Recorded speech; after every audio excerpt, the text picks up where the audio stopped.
بسم اللہ الرحمن الرحیم۔ تو ناظرین کرام، جیسا کہ آپ لوگوں کو معلوم ہے کہ اس وقت ہر طرف SIR کا مسئلہ زیر بحث بنا ہوا ہے،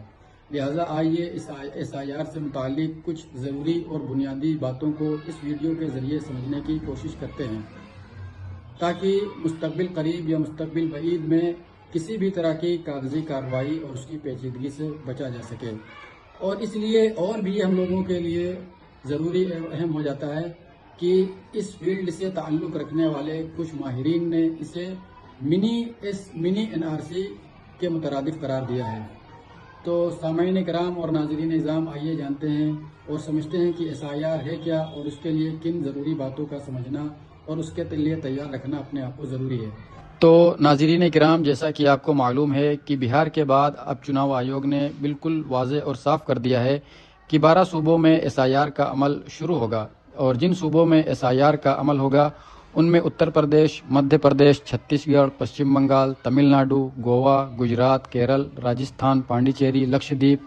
انڈومان نکوبار شامل ہیں۔ آپ لوگوں کو معلوم ہونا چاہیے کہ SIR کا یہ عمل اور پروسیس 4 نومبر سے شروع ہو کر 4 دسمبر یعنی ایک مہینے کے اندر باقاعدہ اس عمل کو مکمل ہونا ہے۔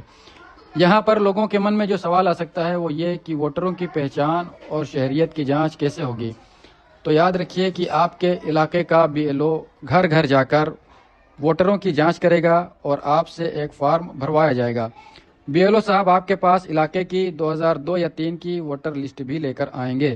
اور اسی کی بنیاد پر یہ پورا عمل اور پروسیس شروع ہوگا۔ اس جانچ کے لیے ووٹروں کو 4 حصوں میں تقسیم کیا جا سکتا ہے، جس کے بارے میں جانکاری آپ لوگوں کے لیے بہت ضروری ہے۔ پہلی کیٹیگری وہ ہے جس میں کسی شخص کی پیدائش 1 جولائی 1987 سے پہلے کی ہے اور وہ 2002 یا 3 کی ووٹر لسٹ میں شامل بھی ہے۔ تو اسے کاغذات کے طور پر کیا دینا ہے؟ تو یہاں پر چناؤ آیوگ نے بالکل واضح کر دیا ہے کہ اسے کوئی بھی ڈاکومنٹس نہیں دینا ہے، صرف 2002 یا 3 کی ووٹر لسٹ کی فوٹو کاپی جمع کروانی ہوگی اور اتنے سے کام چل جائے گا۔ دوسری کیٹیگری میں وہ لوگ آتے ہیں جن کی پیدائش 1 جولائی 1987 سے پہلے کی ہو مگر ان کا 2002 یا 3 کی ووٹر لسٹ میں نام شامل نہیں ہے۔ ان لوگوں سے دستاویز کے طور پر کیا مانگا جائے گا؟ تو یاد رکھیے کہ ان کو اپنی جنم تتھی یا جنم استھان کو ثابت کرنے کے لیے جو 11 ڈاکومنٹس چناؤ آیوگ کی طرف سے مانگے گئے ہیں ان میں سے کوئی ایک بھی ڈاکومنٹس جمع کروانا ہوگا۔ اب تیسری کیٹیگری وہ ہے جس میں بڑی آبادی آتی ہے اور جن کی پیدائش 1 جولائی 1987 سے لے کر 2 دسمبر 2004 کے بیچ میں ہوئی ہے۔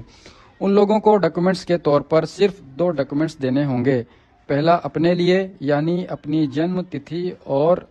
جنم استھان کو ثابت کرنے کے لیے، اور دوسرا اپنے ماں یا باپ میں سے کسی ایک کا جنم تتھی یا جنم استھان کو ثابت کرنے کے لیے ان 11 ڈاکومنٹ میں سے کوئی ایک ڈاکومنٹس کو دینا ہوگا۔ اب آخری کیٹیگری ہے ان لوگوں کی جن کی پیدائش 2 دسمبر 2004 کے بعد کی ہے۔ ان کو اپنی شہریت کو ثابت کرنے کے لیے اور ووٹر لسٹ میں شامل ہونے کے لیے 3 طرح کے ڈاکومنٹس دینے ہوں گے۔ سب سے پہلے اپنی جنم تتھی اور جنم استھان کو ثابت کرنا ہوگا، پھر اپنے ماں اور باپ دونوں کی جنم تتھی یا جنم استھان کو ثابت کرنے کے لیے ان 11 ڈاکومنٹ میں سے ایک ڈاکومنٹس دینا لازمی و ضروری ہے۔ ناظرین کرام، یہاں پر ہم یہ بھی جان لیتے ہیں کہ وہ 11 ڈاکومنٹس کون کون سے ہیں جو چناؤ آیوگ کی طرف سے مانگے گئے ہیں اور جن میں سے کسی ایک کا دینا ہر حال میں لازمی و ضروری ہے۔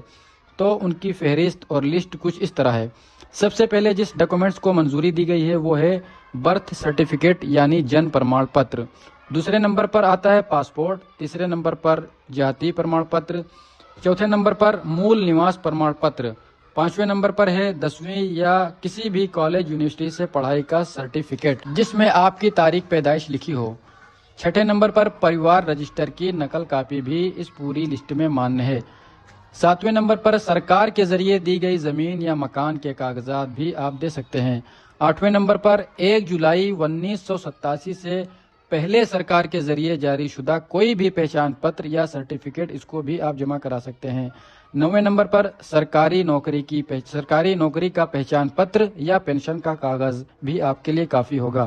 10ویں نمبر پر ون ادھیکار پرمان پتر